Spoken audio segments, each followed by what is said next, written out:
আচ্ছা, হাইড্রোজেনের preparation metal থেকেই আমরা পড়েছি। ফার্স্ট যে পার্টটা দিয়েছিলাম তাতে মেটাল থেকে জিঙ্ক থেকে আমরা হাইড্রোজেনের প্রিপারেশন পড়েছিলাম। জিঙ্কের সাথে H2SO4 রিয়াকশন করে কি বেরোচ্ছে না ZnSO4 বেরোচ্ছে আর হাইড্রোজেন গ্যাস এমিট করছে। ঠিক আছে, এইরকম আরো অনেক মেটাল যেগুলো থেকে এরকম হাইড্রোজেন প্রিপেয়ার করা যায়। সেম রিয়াকশন হবে ম্যাগনেসিয়ামের ক্ষেত্রেও।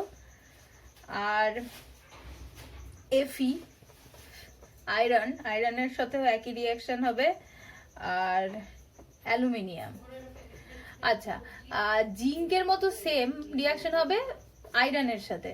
মানে জিঙ্কের সাথে যেমন H2SO4 রিয়াকশন হয়েছে, সেরকম আয়রনের সাথেও Fe এর সাথেও H2SO4 এর রিয়াকশনে FeSO4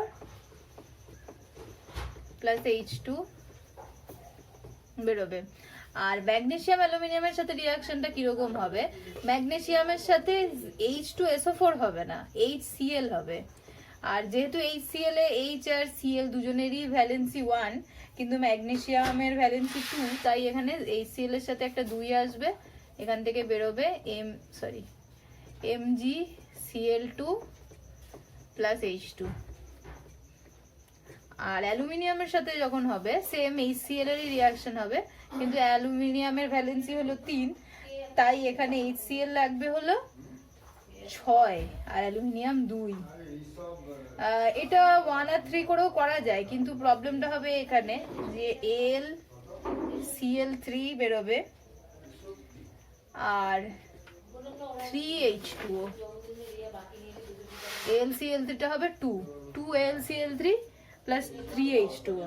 ঠিক আছে, এই ব্যালেন্সটা করার জন্য এখানে 2টো অ্যালুমিনিয়াম আর 6টা HCl লাগলো।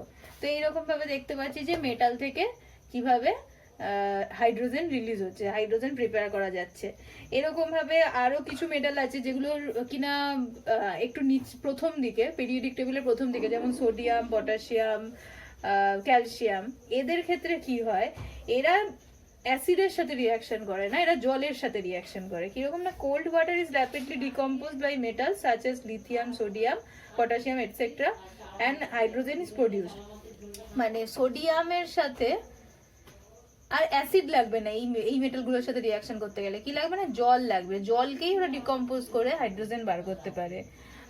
2H2O 2Na, এখান থেকে বেরোবে হলো NaOH plus H2, 2NaOH plus H2। ঠিক আছে, সেম রিয়াকশন পটাশিয়াম ক্যালসিয়ামের ক্ষেত্রেও হবে, সেম জলের মতোই রিয়াকশন। জলের সাথে যে রিয়াকশনটা হচ্ছে, একটা অ্যালকালি তৈরি হবে আর আর হাইড্রোজেন। ঠিক আছে, নেক্সট আমরা আসছি যে জল থেকে আমরা জলের সাথে যদি অ্যালুমিনিয়াম, জিঙ্ক এদের রিয়াকশন করি তাহলে কিরকম ভাবে হাইড্রোজেন প্রডিউস হয়। আচ্ছা, ম্যাগনেসিয়ামের সাথে ম্যাগনেসিয়াম, অ্যালুমিনিয়াম, জিঙ্ক, এগুলো যেগুলোর সঙ্গে আমরা আগে অ্যাসিডের সাথে রিয়াকশন দেখলাম, এবার দেখবো জলের সাথে ওরা রিয়াকশন করলে কিরকম হয়। Mg প্লাস H2O, কি বেরোবে, MgO, অ্যাসিডিক অক্সাইড তৈরি হচ্ছে আর হাইড্রোজেন বেরোচ্ছে। একটা অক্সাইড তৈরি করছে আর হাইড্রোজেন।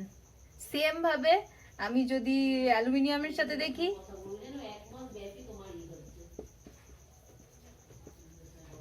তাহলে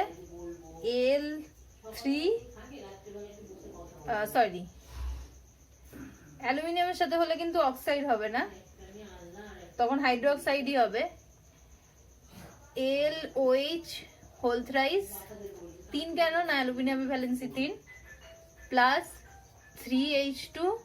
আর এখানে ব্যালেন্সিংটা হবে হলো আগের এসে যেমন লেগেছিল 2 আর 6, এখানেও 2 আর 6 লাগবে, আর এখানেও 2 আর 3, সেম আগেরটা যেমন হয়েছিল H2SO4 HCl এর সাথে, এখানেও সেম ভাবেই হবে, ব্যালেন্সিংটা একই হবে। এখানে কিন্তু অক্সাইড তৈরি হচ্ছে না, এখানে হাইড্রোক্সাইড তৈরি হচ্ছে। ঠিক আছে, হাইড্রোক্সাইড আর কিসে তৈরি হবে, অ্যালুমিনিয়াম আর জিঙ্কের ক্ষেত্রে হাইড্রোক্সাইড তৈরি হবে, 2H2O। ZnOH H2, ঠিক আছে? হাইড্রোক্সাইড তৈরি হচ্ছে দুজনেরই। ম্যাগনেসিয়াম আর অ্যালুমিনিয়ামের ম্যাগনেসিয়াম আর আবার জিঙ্কের দুটোর ক্ষেত্রে, মানে জিঙ্কের ক্ষেত্রে দুটো ধরনের দেখা যায়। জিঙ্ক একবার হাইড্রোক্সাইডও তৈরি করে, আবার অক্সাইডও তৈরি করে। এটা ডিপেন্ড করে কিরকম কি মানে কোন সময় ডিকম্পোজিশনটা বেশি হচ্ছে কম হচ্ছে তার উপর। এই যে red hot magnesium, zinc, iron etcetera can decompose steam and produce hydrogen, ঠিক আছে? যখন আমরা রেড হট দেব, মানে জিঙ্কের দুটো আমরা দেখতে পাচ্ছি, জিঙ্কের নর্মাল জিঙ্ক যখন পাচ্ছি যে বয়েলিং ওয়াটার, এটা হলো বয়েলিং ওয়াটারে, ঠিক আছে? বয়েলিং ওয়াটার যখন দেব জিঙ্কের সাথে তখন হাইড্রোক্সাইড তৈরি হবে। অক্সিজেনটাকে হাইড্রোজেনটাকে পুরোপুরি বের করে দিতে পারছে না, একটা হাইড্রোজেন অক্সিজেনের সাথে জুড়ে লেগে আছে বয়েলিং যখন থাকবে। আর যখন আমরা রেড হট দেব, জিঙ্কটা যখন রেড হট, আরো অনেক টেম্পারেচার থাকবে যখন, তখন যদি জলের সাথে রিয়াকশন করে, তখন আবার এখানে যেমন দুটো জল লাগছে তখন দুটো জলও লাগবে না, একটা জলেই হয়ে যাবে, মানে 1 মলিকিউল ওয়াটারেই হয়ে যাবে। সেখানে কি হচ্ছে না ZnO প্লাস H2, এখানে কি ব্যাপারটা হয়ে গেল না অক্সিজেনের থেকে হাইড্রোজেনটাকে পুরো বের করে নিতে পারছে। আর এখানে ওয়াটারটা বয়েলিং হবে না, স্টিম হবে, তার মানে কি আরো বেশি হিট ওর মধ্যে থাকছে, ঠিক আছে? হিটটা যখন বেশি হচ্ছে তখন ডিকম্পোজিশনটা ভালো হচ্ছে। তো এইগুলো তো গেল মেটাল থেকে। মেটালের থেকে আরো একভাবে হাইড্রোজেন পাওয়া যায়। আমরা অ্যাসিডের সাথে হাইড্রোজেন দেখেছি, এবার যদি দেখি আমরা কোনো অ্যালকালির থেকে হাইড্রোজেন বার করা যায়। অ্যালকালি মানে কি OH থাকে তো অ্যালকালিতে, OH মাইনাস, তো এখানেও তো একটা হাইড্রোজেন রয়েছে। এই হাইড্রোজেনটাকে কি করে বের করা যায় সেটা যদি আমরা দেখি তাহলে দেখবো যে কি অ্যালকালি সবচেয়ে ভালো ওয়েল নোন অ্যালকালি যেটা আছে সেটা কি না Zn এর সাথে NaOH, সোডিয়াম হাইড্রোক্সাইড, ঠিক আছে? এর সাথে যদি আমরা এই করি তাহলে hot and concentrated NaOH solution dissolved zinc, aluminium etcetera and hydrogen is evolve. এটা অবশ্যই হট অ্যান্ড কনসেন্ট্রেটেড হতে হবে, মানে খুব ঘন, হট অ্যান্ড কনসেন্ট্রেটেড হতে হবে। কি বেরোচ্ছে এখান থেকে Na2 ZnO2 প্লাস H2, ঠিক আছে? Na2 ZnO2 প্লাস H2, এটা একটা রিয়াকশন হয় সোডিয়াম হাইড্রোক্সাইডের সাথে। এইটা যেমন জিঙ্কের সাথে হচ্ছে, অ্যালুমিনিয়াম, সিলিকন এগুলোর সাথেও হয়, ঠিক আছে? এগুলো হলো নন মেটাল থেকে, মানে যখন আমি সিলিকন যদি দেখি, সিলিকন নন মেটাল, তো সেখানেও যদি আমি NaOH দিই ওর সাথেও যদি রিয়াকশন করাই তখনও তার থেকে হাইড্রোজেন বেরোয়। আরেকটা কিভাবে, এরপর কি আসছি না ইলেকট্রোলাইসিস অফ ওয়াটার। আচ্ছা, ইলেকট্রোলাইসিস থেকে জলের ইলেকট্রোলাইসিস থেকে হাইড্রোজেন কি করে হয় না জলের মধ্যে দিয়ে ইলেকট্রিক পাস করালে প্রথমে H+ তৈরি হয় আর OH- তৈরি হয়, ঠিক আছে? ক্যাথোডে H+ জমা হয় আর অ্যানোডে OH- জমা হয়। তো দুখানা এরকম H+ মিলে H হয় আর দুটো H মিলে H2 হয়, ঠিক আছে? দুটো হাইড্রোজেন অ্যাটম মিলে একটা H2 মলিকিউল হয়। তো এটা একটা ইলেকট্রোলাইসিসের প্রসেস আছে হাইড্রোজেন বের করার। এখান থেকে আমরা কি করে পাই না ডাউনওয়ার্ড ডিসপ্লেসমেন্ট অফ ওয়াটার, অবশ্যই ডাউনওয়ার্ড ডিসপ্লেসমেন্ট করে হাইড্রোজেনটা পেয়ে যাই। আর এরপর আরেকটা কি আছে মেটালিক হাইড্রাইডস থেকে। আচ্ছা, মেটালিক হাইড্রাইডস কাদের বলা হয় না লিথিয়াম হাইড্রাইড, ক্যালসিয়াম হাইড্রাইড, এদেরকে বলা হয় মেটালিক হাইড্রাইড। তো এগুলোর থেকে হাইড্রোজেনকে আলাদা করা যায় কিরকম ভাবে না জলের ডিকম্পোজিশনে। এর সাথে H2O রিয়াকশন করলে কি হবে, H2 সবসময় মনে রাখবি H+ আর OH- এ ভাঙে, ঠিক আছে? তাহলে কি হবে এই H+টা এই H এর সাথে জুড়ে গিয়ে হাইড্রোজেন বের করবে আর এই OH- টা লিথিয়ামের সাথে আসবে কিরকম LiOH প্লাস H2, এটা হবে সেম ভাবে, এখানে লিথিয়াম হাইড্রোক্সাইড তৈরি হচ্ছে, সেম ভাবে ক্যালসিয়ামের সাথে রিঅ্যাকশন করালেও ক্যালসিয়াম হাইড্রোক্সাইড আর হাইড্রোজেন তৈরি হয়। এবারে আসছি হাইড্রোজেনের ফিজিক্যাল প্রপার্টিতে। ফিজিক্যাল প্রপার্টি অফ হাইড্রোজেন আমরা জানি, বইতে যেগুলো আছে সেগুলোই ভালো করে পড়তে হবে, পড়ানোর সেরকম কিছু নেই। কি হয় না, হাইড্রোজেন লাইটেস্ট এলিমেন্ট,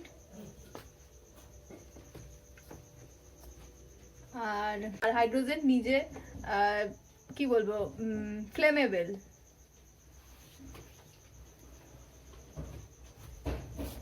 ঠিক আছে। আর নিজেই ব্লু ফ্লেম এক্সপেরিমেন্ট বলে একটা এক্সপেরিমেন্ট আছে, একদম নীল আগুন হয়ে জ্বলতে থাকে হাইড্রোজেন, আর কালারলেস, অর্ডারলেস, টেস্টলেস একটা gas. It is the best conductor of heat among all gases, ঠিক আছে। গ্যাস খুব একটা হিট কন্ডাক্ট করতে পারে না, কিন্তু হাইড্রোজেন খুব ভালো হিট কন্ডাক্ট করে। আর এগুলো সব আছে। আর হাইড্রোজেন হ্যাজ 3 আইসোটোপ, 3টে আইসোটোপ আছে হাইড্রোজেনের, H11, H12 আর H13, ঠিক আছে। তো এটা হাইড্রোজেন। আর এরপরে আরো যেগুলো আছে সেইগুলো খুব কম পরিমাণে পাওয়া যায় আমাদের এনভায়রনমেন্টে, বা তৈরি করতে হয়। আর বাকিগুলো মানে কি বলবো, এইটাই 99% পাওয়া যায়। আর এইগুলো 0.01, এইটা পাওয়া যায় 0.01, আর এটা আরো কম, নেগলিজেবল, ঠিক আছে, নেগলিজেবল, খুবই কম পরিমাণে ওইটা পাওয়া যায়। আর বাকি তো হয়ে গেল ফিজিক্যাল প্রপার্টি, আর সেরকম কিছু নেই। এরপর আসছে যে chemical properties of hydrogen. Chemical properties of হাইড্রোজেনে কি বলা হচ্ছে, hydrogen is not a supporter of combustion. It does not allow substance to burn it, but it is inflammable, যেটা বললাম ফার্স্টেই। কেমিক্যাল ফিজিক্যাল প্রপার্টিজ এর মধ্যেও এটা পড়ে, আর কেমিক্যাল প্রপার্টিজ এর মধ্যেও ফার্স্টেই এটা আছে যে ইনফ্লেমেবল মানে হলো নিজে জ্বলে।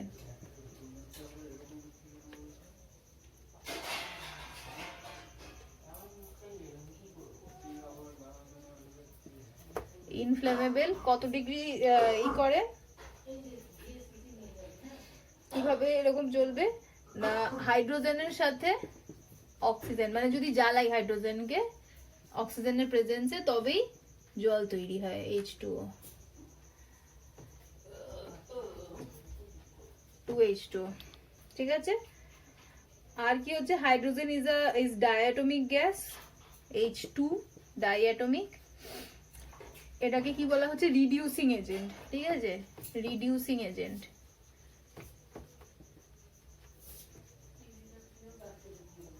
আর রিডাকশন অক্সিডেশন যখন পড়াবো, এটা ডিটেলসে পড়াবো রিডিউসিং এজেন্ট, যদি আগে রিডাকশন পড়ে থাকিস তাহলে বুঝবি রিডিউসিং এজেন্ট কাকে বলে। আর কি হচ্ছে, রিয়াকশন উইথ নন মেটালসদের সাথে কি রিয়াকশন করে, মানে হাইড্রোজেন ক্লোরিনের সাথে কি রিয়াকশন করবে। ক্লোরিন একটা নন মেটাল, ক্লোরিনের সাথে কি রিয়াকশন করবে না, HCl তৈরি হবে, অ্যাসিড তৈরি হবে হাইড্রোজেন নন মেটালের সাথে রিয়াকশন করে। নাইট্রোজেনের সাথে কি রিয়াকশন করবে, অ্যামোনিয়া তৈরি হবে। এগুলো পার্টিকুলার কিছু কিছু নন মেটাল, এগুলোর মনে রাখতে হবে। ক্লোরিনও নন মেটাল, নাইট্রোজেনও নন মেটাল।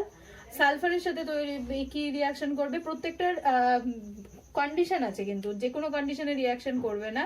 হাইড্রোজেন ক্লোরিনের সাথে কোন কন্ডিশনে রিয়াকশন করে না, when a mixture of hydrogen and chlorine is exposed to diffused sunlight, অবশ্যই এদের মধ্যে সানলাইট দরকার হয়, যেটা আমরা লাইট যে নেসেসারি, লাইটের এফেক্ট কোন একটা রিয়াকশনের ওপর, তাতেই এক্সাম্পলটা পড়তাম যে HCl এর প্রিপারেশন, হাইড্রোজেন আর ক্লোরিনের মিক্সচারকে সানলাইটে এক্সপোজ না করলে কোনোদিনও রিয়াকশন হবে না, ঠিক আছে। আর সেম ভাবে সোডিয়ামের প্রসেসটাকে হেবার প্রসেস বলে, যে অ্যাপ্রক্সিমেটলি 550 ডিগ্রি সেন্টিগ্রেড দরকার।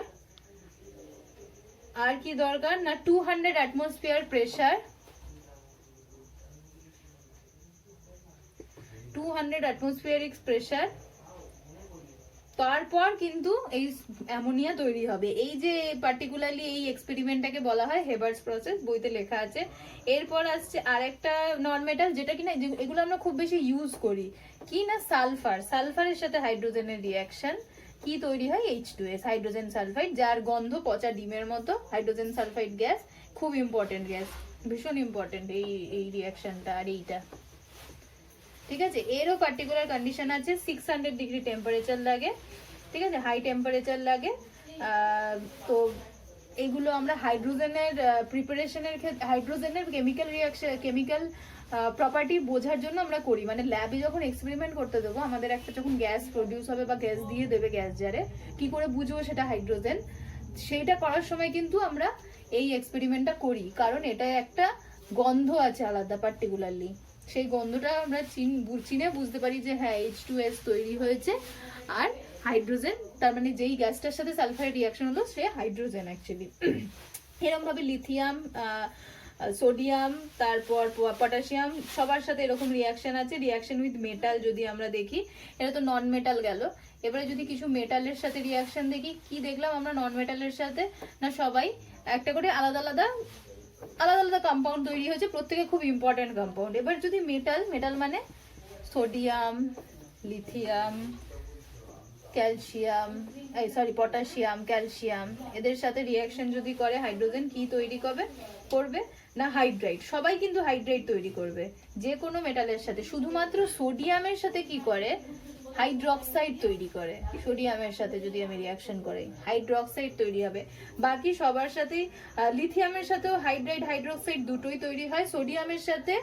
সোডিয়ামের সাথেও প্রথমে যখন আমরা, যেটা আমরা জিঙ্কের ক্ষেত্রে দেখলাম, যে জিঙ্কের সাথে যখন জলের রিয়াকশন করাচ্ছি, একবার জিঙ্ক অক্সাইড হয়ে হাইড্রোজেন বেরোচ্ছে, আর একবার জিঙ্ক হাইড্রক্সাইড হয়ে হাইড্রোজেন বেরোচ্ছে। সেম ভাবে সোডিয়ামের ক্ষেত্রেও এরকম হবে, যে একবার সোডিয়ামের সাথে রিয়াকশন করে হাইড্রাইড তৈরি করবে, আরেকবার করবে হাইড্রক্সাইড।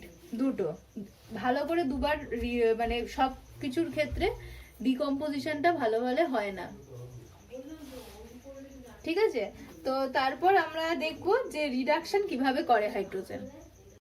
রিডাকশন কাকে বলে, কোনো একটা জিনিসের, কোনো একটা কম্পাউন্ড আছে, সাপোজ এখানে যেটা এক্সাম্পল দেওয়া আছে সেটাই বলছি, কপার অক্সাইড, কিউপ্রিক অক্সাইড। তো কি রকম হবে না, এটার থেকে যদি আমরা অক্সিজেনটাকে বের করে দিতে পারি, যদি আমরা কিউপ্রিক অক্সাইড থেকে কপারকে আলাদা করতে পারি, তাহলে এই রিয়াকশনটা, কিউপ্রিক অক্সাইড থেকে যে কপার আলাদা হয়ে গেল, এই রিয়াকশনকেই আমরা বলছি রিডাকশন, রিডিউস হয়ে যাচ্ছে, ঠিক আছে। কিন্তু রিডাকশনের আরেকটা মানে আছে, কোনো কিছুর সাথে যদি আমরা হাইড্রোজেন অ্যাড করতে পারি, সাপোজ একটা, যেমন ক্লোরিনের ক্ষেত্রে হচ্ছিল, chlorine plus H2, Cl plus H2, এরকম যেটা হচ্ছিল, সেটাতে কি হচ্ছিল, HCl যে তৈরি হচ্ছিল, 2Cl প্লাস H2, 2HCl যে তৈরি হচ্ছিল, এই যে ক্লোরিনের সাথে হাইড্রোজেন অ্যাড হচ্ছিল, হাইড্রোজেন কোনো কিছুর সাথে যখন অ্যাড হচ্ছে সেটাকেও আমরা বলবো রিডাকশন। মানে এমিশন অফ অক্সিজেন আর অ্যাডিশন অফ হাইড্রোজেন, দুটোকেই কিন্তু বলা হচ্ছে রিডাকশন, ঠিক আছে। এমিশন অফ অক্সিজেনকেও রিডাকশন বলা হয়, অ্যাডিশন অফ হাইড্রোজেনকেও রিডাকশন বলা হয়। কেন বলা হয়, কি হয়, সেটা ডিটেলস আছে, ইলেকট্রনের একটা কনসেপ্ট আছে, সেটা পরে পড়াবো ডিটেলসে, যখন অক্সিডেশন রিডাকশন পড়াবো। শুধু এখন এটুকু বুঝে রাখা ভালো যে অক্সিজেন যখন বেরিয়ে যাচ্ছে কোনো একটা কম্পাউন্ড থেকে, সেটাকে বলা হচ্ছে রিডাকশন। আর যখন হাইড্রোজেন অ্যাড হচ্ছে, দুটো একসাথে হয় না সাধারণত, কিন্তু এখানে আমরা যে এক্সাম্পল দেখবো সেখানে দেখবো দুটো একসাথে হচ্ছে।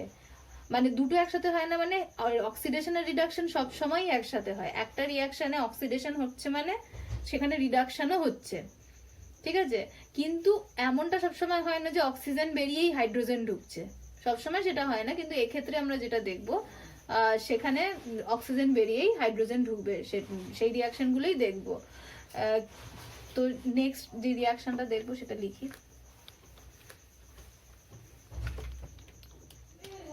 কি হচ্ছে না, copper oxide, cupric oxide plus H2 কি হবে, যেটা বললাম অক্সিজেন বেরিয়ে যাবে, কপার আলাদা হয়ে যাবে, আর ও আর H2 একসাথে জুড়ে গিয়ে H2O।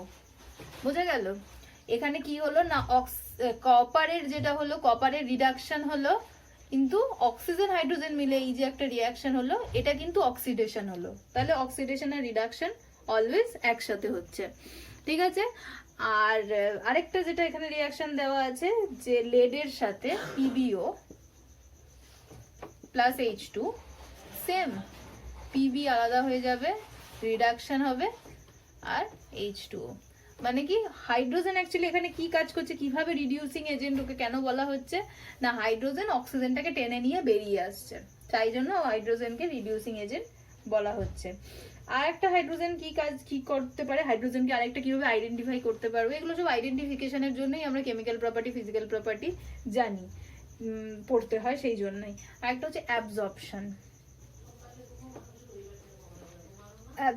অ্যাবজর্পশনের ক্ষেত্রে মানে কি না, হাইড্রোজেনকে অ্যাবজর্ব করে কোন কোন এলিমেন্ট, সেই এলিমেন্টগুলোকে আমরা চিনবো কি না, প্যালাডিয়াম, প্ল্যাটিনাম, আয়রন, নিকেল, এরা হাইড্রোজেনকে অ্যাবজর্ব করে। সবচেয়ে ভালো অ্যাবজর্বার হলো হাইড্রোজেনের প্যালাডিয়াম, সবচেয়ে ভালো হাইড্রোজেনকে অ্যাবজর্ব করে প্যালাডিয়াম। তো এইটা মনে রাখতে হবে একটু, হাইড্রোজেনের সবচেয়ে ভালো অ্যাবজর্বার প্যালাডিয়াম। তো এইগুলো হলো হাইড্রোজেনের কেমিক্যাল প্রপার্টিজ। এবারে আছে ইউজেস অফ হাইড্রোজেন। হাইড্রোজেন তো অবশ্যই সবচেয়ে মানে মোস্ট ইউজফুল এলিমেন্ট বলা যায় হাইড্রোজেনকে, কেননা প্রচুর প্রচুর কাজে হাইড্রোজেন দিয়ে। সবচেয়ে যেটা ইউজফুল সেটা হলো অ্যামোনিয়া প্রডিউস করতে হাইড্রোজেন লাগে, ঠিক আছে, যেটা আমরা দেখলাম।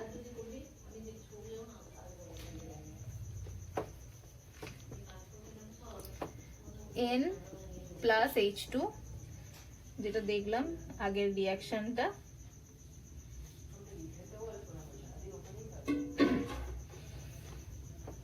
H2, এটা থেকে বেরোচ্ছে অ্যামোনিয়া NH3, 2NH3, ঠিক আছে। এইটা হলো সবচেয়ে মোস্ট ইউজফুল কাজ হাইড্রোজেনের, যে অ্যামোনিয়া প্রডিউস করতে ইউজ করা হয় হাইড্রোজেনকে।